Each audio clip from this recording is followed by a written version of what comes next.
Passport অফিসে গেলাম একটা জরুরি পাসপোর্ট করার জন্য। জিজ্ঞেস করলাম কতদিন লাগবে। ওনারা বললেন সাধারণত 12 দিনে পাওয়ার কথা, তবে এখন বই সংকট, 1 মাসও লাগতে পারে। মন খারাপ করে বাইরে চলে এলাম। অমনি এক দরবেশ বাবা ডাক দিল, হে বৎস, মন খারাপ করে কোথায় যাচ্ছিস? তোর কি লাগবে আমাকে বল। বললাম বাবা আমার জরুরি পাসপোর্ট দরকার, কিন্তু ওনারা বলছে 1 মাসও লাগতে পারে। উনি বললেন হক মৌলা, দেখি তোর কাগজপত্রগুলো। তারপর দরবেশ বাবা আমার কাগজগুলো নিয়ে ফচাত করে ছিঁড়ে ফেললেন। তারপর নতুন ফর্ম দিয়ে বললেন এটা পূরণ কর।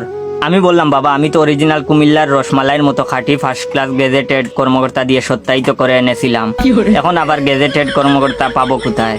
বাবা বললেন আমার চেয়ে বড় কর্মকর্তা আর কে আছে রে এই জগতে, তুই পূরণ কর। সত্যায়িত আমি করব। ফর্ম পূরণ করে বাবার হাতে দিলাম। বাবা বললেন হাদিয়া দিয়ে ছবি তুলে তুই জাগা, ঠিক 4 দিন পর তোকে স্বপ্নে কল দেব, এসে বই নিয়ে যাবি। আমি বললাম বলেন কি বাবা, মাত্র 4 দিন, এ কি করে সম্ভব? সত্যি করে বলেন বাবা, আপনি মানুষ নাকি জীবন্ত অলি? পাসপোর্ট অফিসের লোকজন বলে 1 মাস লাগবে, আর সরকারি নিয়মে 12 দিনের নিচে কোনোভাবেই বই পাওয়া যায় না, কিন্তু আপনি 4 দিনে কিভাবে দেবেন? তিনি বললেন এসব তুই বুঝবি না রে, সব উপরওয়ালার লীলা খেলা, তাড়াতাড়ি টাকাটা দে, উপরওয়ালাকে দিয়ে আসি।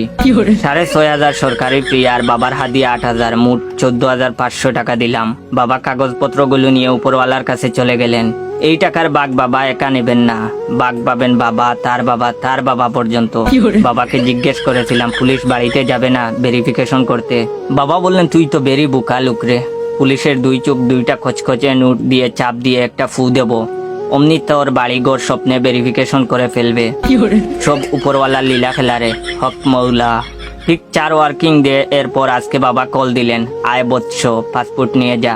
আজকে 9 অক্টোবর, অথচ ডেলিভারি স্লিপে লেখা ডেলিভারি ডেট 15 অক্টোবর 2023। সত্যি দরবেশ বাবার হেকমত বড় কড়া। আমি বাবার চরণ দুটিতে লুটিয়ে পড়লাম। বাবা আপনি সেরা, আপনার পদধূলি দেন। হাসপাতাল, বিআরটি, পাসপোর্ট অফিস, ভূমি অফিস সহ সরকারি সব প্রতিষ্ঠানের আশেপাশে এমন অনেক দরবেশ বাবা দলে দলে বসে জিগিরে আসগারে মত্ত আছেন। উপরওয়ালার সাথে উনাদের ডাইরেক্ট কানেকশন।